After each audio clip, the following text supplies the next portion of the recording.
na gabi, alam nyo bang hindi lang dahon o bunga ang nakakain? Pati na yung parang tumutubong tangkay o ugat nito na kung tawagin, takway. Laging takaw pansin sa tuwing ibinabagsak ang gulay na ito sa palengke ng Iloilo. Kapag itinayo kasi ang isang bugkos nito, halos singtangkad na ng tao. Kulay berde na parang sitaw o tangkay ng kangkong. Pero di hamak na mas mahaba. Ano ba ito? Onion leaves ba? Hindi ko talaga alam kung ano to. Mabinta talaga to. Parang ano po, sitaw. Hindi pamilyar sa marami sa atin. Palutpot o kung tawagin sa Ingles, runners ng gabi na madalas libre lang napipitas.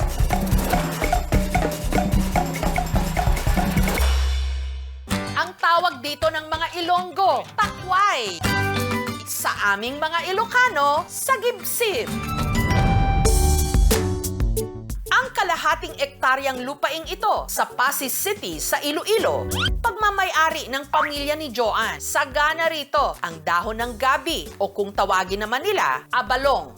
Ito po ay dahon ng buri. Tinatali namin para hindi mahirap pag tayo'y naghugas later. Punta na tayo sa ating taniman ng takway. Abalong yung napili namin paramihin dahil nga hindi na namin kailangan bumili pa ng mga seeds. Kukunin mo lang yung mother plant at saka ilipat sa malinis na taniman. Dapat yung medyo mabasa-basa yung area. So kailangan talaga natin i-maintain yung walang damo. Kapag nasa kalahating metro na raw ang haba ng takway, pwede nang i-harvest. Ito yung saktong haba ng takway na harvestin or mas mahaba pa dito. Yung maiikli iwan natin for the next harvest naman. Kapag hindi kasi ito inani, tutubuan na ito ng ugat at magiging panibago na namang abalong o gabi. Dapat kunin mo siya mga 1 week pa lang. Kailangan maingat din daw sa pagpitas. Ang dagta kasi ng takway, kumakapit sa damit at makate sa balat. Nagja-jacket lang at saka nagsusuot ng dilargo. Wala kaming sapatos kasi kalulubog ka ba.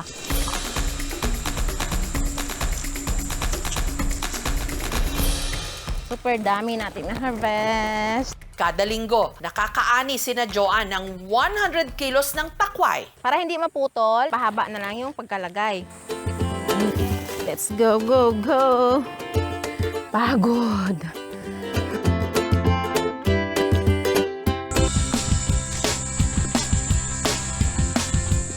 Itinali at isinakay nila ito sa karosa na hila ng kalabaw para mahugasan.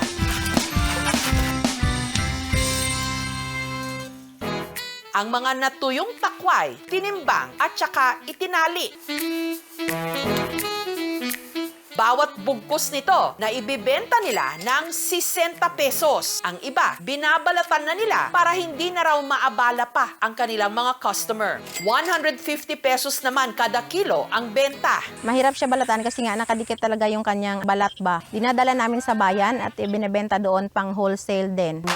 Ang takway, paborito ritong isahog sa ginataang alimango. Pag wala po kaming ulam, is number 1 talaga namin kinukuha is yung takway. Sa isang kawali, pinakuluan muna ni Joanne ang ginayat na labong o bamboo shoot. Sunod na inilagay ang takway kasama ang iba pang mga gulay. Sabay-sabay lang yan lahat. Tsakto na yan. Okay na to. Pagkatapos, inaluan ito ng gata.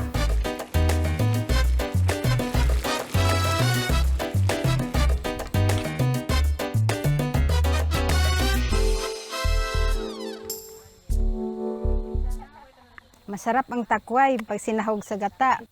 Malinamnam.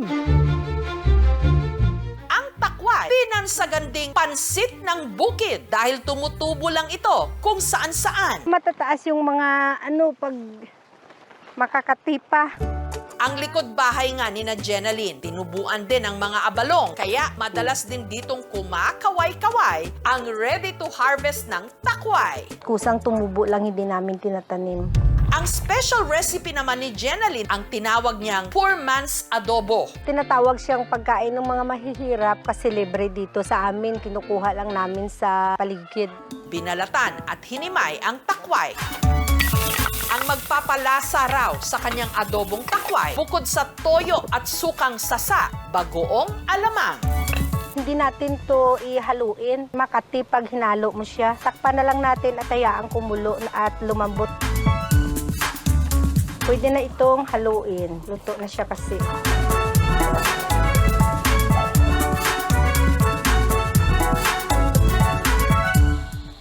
Malinamnam. Manamis-namis. Sarap ilagay sa kanin. Para siyang adobong sitaw rin. Agaw yung asim at saka yung tamis alat. Sarap, hindi siya makati. Itinitinda rin ito ni Jenaline. Nilalagay ko po ito sa jar para ma-preserve na at matatagal ng mahigit na 1 linggo. Pag tumatagal, mas sumasarap po. Pag dito po sa amin, 50 pesos lang yung isang jar. Kapag binabiyahe ko po papuntang bayan, 80 pesos na yung isang jar. Nang dahil sa 1 dekada ng pagbebenta ng tinawag niyang poor man's adobo, si Jenaline guminhagin-hawa. Napatapos yung maanak ko. Blessing po iyan. Ang takway, mas healthy pa raw kung ang isasahog isda. Sa restaurant na ito sa Davao City, check daw na maglalaway ka sa kanilang bestseller, paksiw na takway sa isdang moro-moro o galunggong. Recipe ito ng ama ni Janice na si Pedro. Sa bukid kasi wala masyadong mabibiling ulam, kaya pag may takway kami, yun ang niluluto ng papa ko. Kailangan mo siya talagang tagalin yung balat para malinis. Inuuna yung takway sa paglagay para maluto siya ng maayos.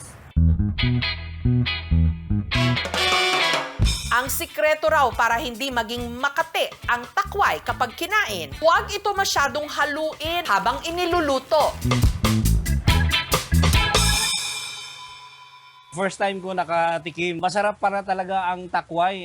Mayaman po sa fiber, nakakatulong makapagpababa ng atin pong high blood pressure, blood sugar levels. Nakakatulong din po ito na ma-improve yung ating digestion and yung ating immune system. Salamat sa masustansyang palutpot ng gabi o takway dahil marami tayong mga kababayan sa kanayunan na naisasalba nito sa gutom.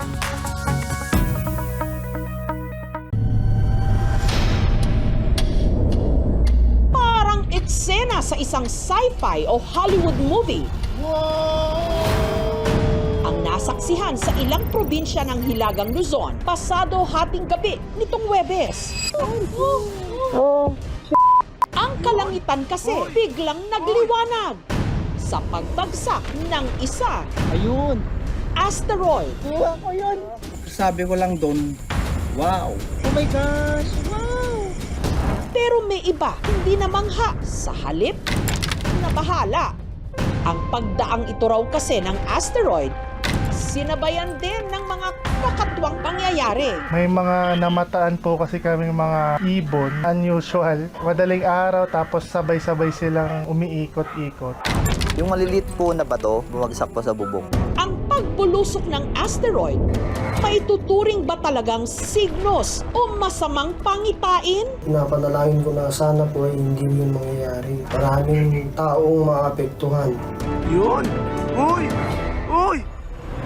Hapon nitong Miyerkules, nung nabalitaan ng electrical engineer na si John Dean mula Lalo sa Cagayan Province na posibleng may mamataang asteroid sa kanilang probinsya. Kaya matyaga na siyang nag-abang. Mahilig kasi ako sa mga extraterrestrial activities, kaya naisipan kong i-video. Kita ko sa news sa eastern part ng Cagayan, so doon na ako nag-focus. At sa ilang oras na paghihintay, eto na ang bumungad sa kanya. Bluish siya, tapos habang lumalayo, nagiging red. Nakakabulag. Overwhelmed. Bihira ka lang makikita ng ganun na natural phenomenon activities. Sa buong buhay mo, baka hindi ka na makakita ng ganun. At pagkatapos ng 30 minutong pagpasok ng asteroid, may kung ano raw bumagsak sa kanilang bubong. May lumugutog doon sa taas. Parang yung maliliit po na bato. Oh my gosh! Oh my gosh! Wow! Isa rin sa mga nakasaksi sa pagbulusok ng asteroid, si CJ, na nooy nagmumotor mula sa bayan ng Santa Ana, dito rin sa Cagayan. Umitim yung itaas. Bigla nang bumagsak, naka-slow siya na pababa.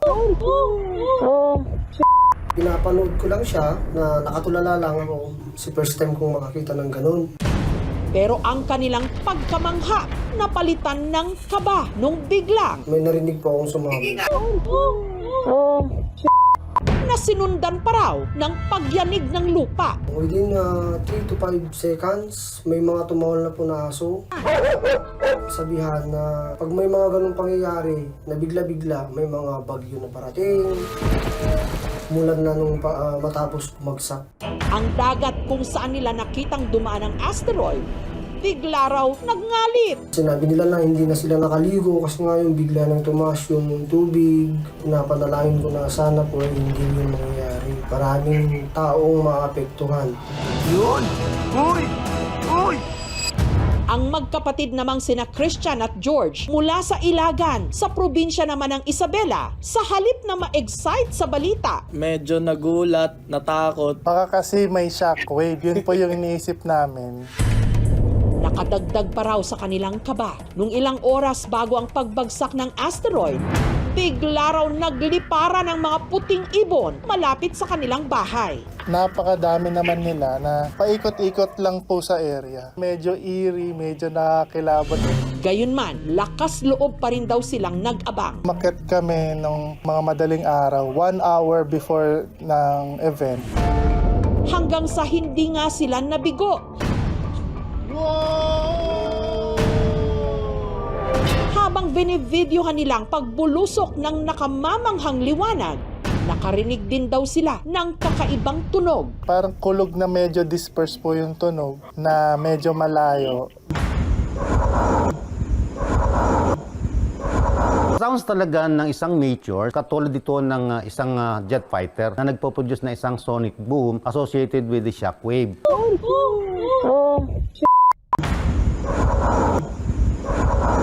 Gayunman, ang takot agad daw napalitan ng pagkamangha. Parang first time ko nakakita nun, sabi ko, woo!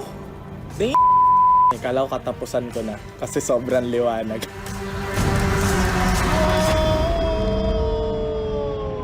Ayon sa PAG-ASA o ang Philippine Atmospheric, Geophysical and Astronomical Services Administration, ang bumagsak na asteroid sa ating atmosphere, ang 2024 RW1 na tinapayang nasa 1 metro ang sukat. Isang bagay na katulad dito is very rare. Ang mga bagay na mga bato na yan sa kalangitan, kapag wala pong interaction sa atmosphere ng Earth, kung tawagin po yan mga meteoroid o kaya asteroid. The moment na pumasok po yan sa atmosphere natin, makikita natin siya as a bulalako o shooting star. And then we call it meteors.